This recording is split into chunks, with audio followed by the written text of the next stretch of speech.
Hi friends, this video is a continuation of Aristotle's literary criticism, and in this video we discuss Aristotle's view of tragedy, 6 constituent elements of tragedy, and then hamartia.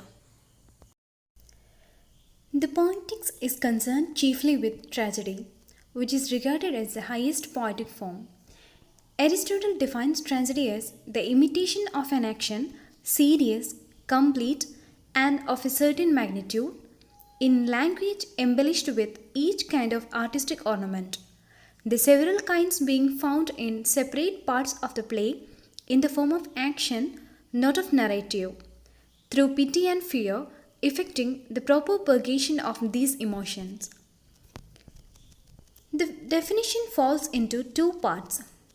The first part, from the imitation of an action to and not narration, is concerned with the nature of tragedy, which means its objects, serious and complete action of a certain magnitude, not trivial as in comedy. Medium, language embellished and not simple languages in lyric. And manner, action, not narration as in epic.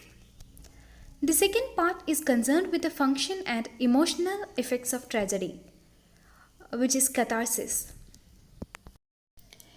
Aristotle enumerates 6 formative elements of a tragedy, which in the order of their importance are plot, character, thought, diction, song, spectacle.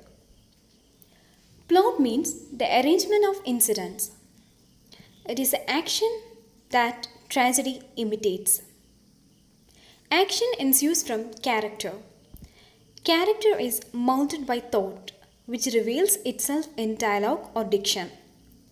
This diction is language embellished with ornaments such as song.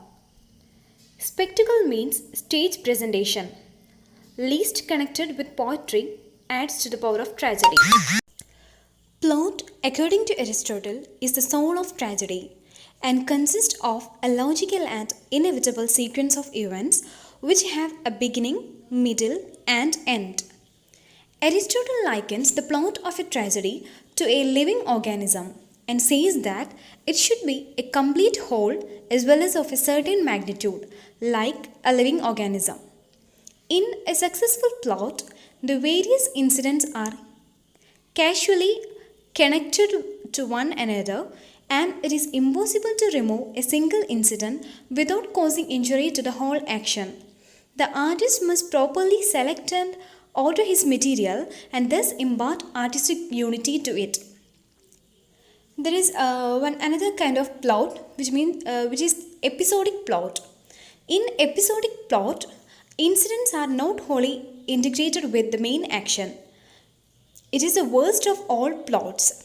The best tragic plot shows a good man, but not a perfectly good one, suffering as a consequence of some error of judgment.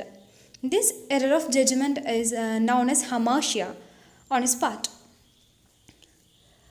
Then comes simple and complex plots.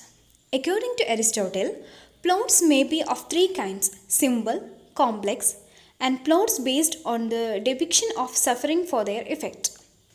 Simple plots are those which do not have peripeteia or anagnorisis. Peripeteia means a reversal of intention or reversal of circumstances or reversal of fortune. And anagnorisis means discovery of truth. Complex plots employ peripeteia and anagnorisis. Tragedy arises out of human error and peripeteia and anagnorisis. Both ignorance of truth and realization of truth are the essential consequences of human error. There are 3 unities established in dramatic criticism: unity of action, unity of time, and unity of place. Aristotle stressed that a plot should have unity of action. The plot should incorporate into itself only those actions intimately connected with one another and which appear as one whole, usually actions concerning one man. Digressions can be introduced, but they should be integral to the plot. It should not be possible even to shift them from one place to another or transpose them. Aristotle rules out plurality of action and is against subplots and tragicomedy. Unity of time is mentioned casually only once in the Poetics. The unity implies that the conformity between the time taken by the actual events of the play and the time taken for their representation on stage should be a single revolution of the sun, as against epic action which has no time limit. It was believed that spectators would not believe in tragedy and that tragedy would not have the desired effect if several days or several years, as in Shakespearean tragedy, are crammed into a 3-hour play. Unity of place is not mentioned by Aristotle even once. Aristotle merely says that the epic may narrate several actions taking place simultaneously at different places. But this is not possible in tragedy, which does not narrate but represents through action. It was the Renaissance and neoclassical critics who attributed the unity of place to Aristotle. Unity of place refers to the conformity between the scenes of the tragic events. The theory that there should be no change of place in tragedy, and even if the scene changes, it must not be to too great a distance. According to Aristotle, character has 4 essential elements. The first one is the characters must be good. Some amount of wickedness may be introduced only when required by the necessities of the plot. Goodness of character, a concept critically debated for many years, might mean grandeur, courage, uprightness, determination, etc. The second one is the characters must be appropriate. They must be true to time and stages. That is, they must have characteristics peculiar to their age, profession, sex, social rank, and status. The characters must have likeness. They must have the joys and sorrows, virtues and weaknesses, loves and hatreds of average humanity. The characters must be consistent. There should be no sudden change in character. The actions of a character must be the necessary and probable outcome of his nature. Aristotle's enumeration of the qualities of the tragic hero can be summarized as the tragic hero is a character of noble stature and greatness. The character must occupy a noble position in society but must also have nobility of character. Though the tragic hero is preeminently great, he is not perfect. Otherwise, the rest of us, mere mortals, would be unable to identify with the tragic hero. We should see in him someone who is essentially like us, although perhaps elevated to a higher position in society. The hero's downfall, therefore, is partially his own fault, the result of free choice, not of accident or villainy or some overriding malignant fate.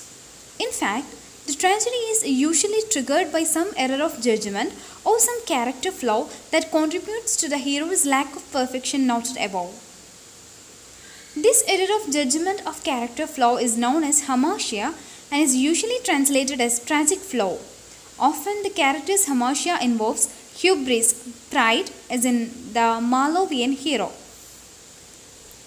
Aristotle saw hamartia as the linchpin of tragedy. Its hero typically is a man largely good, but not wholly good, of high moral worth.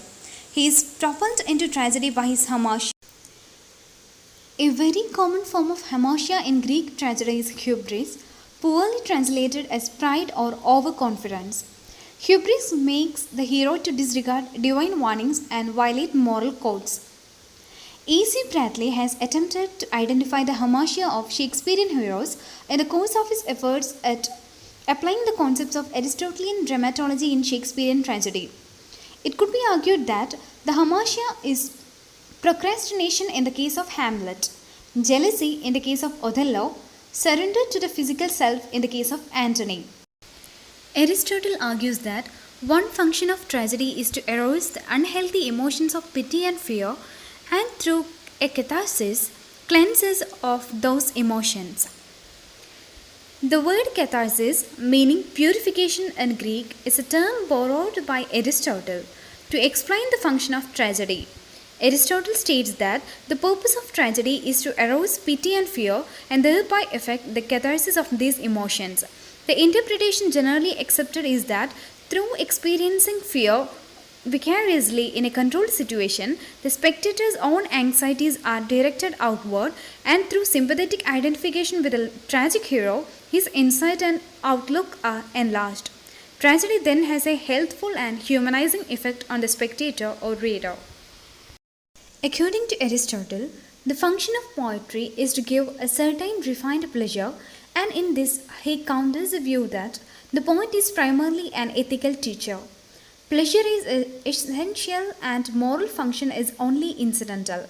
According to Aristotle, tragic pleasure is derived from our natural sense of harmony and rhythm, the instinct of imitation, imitation of the unfamiliar, catharsis, involvement of the spectator, inner illumination, unity of plot, diction, spectacle, etc.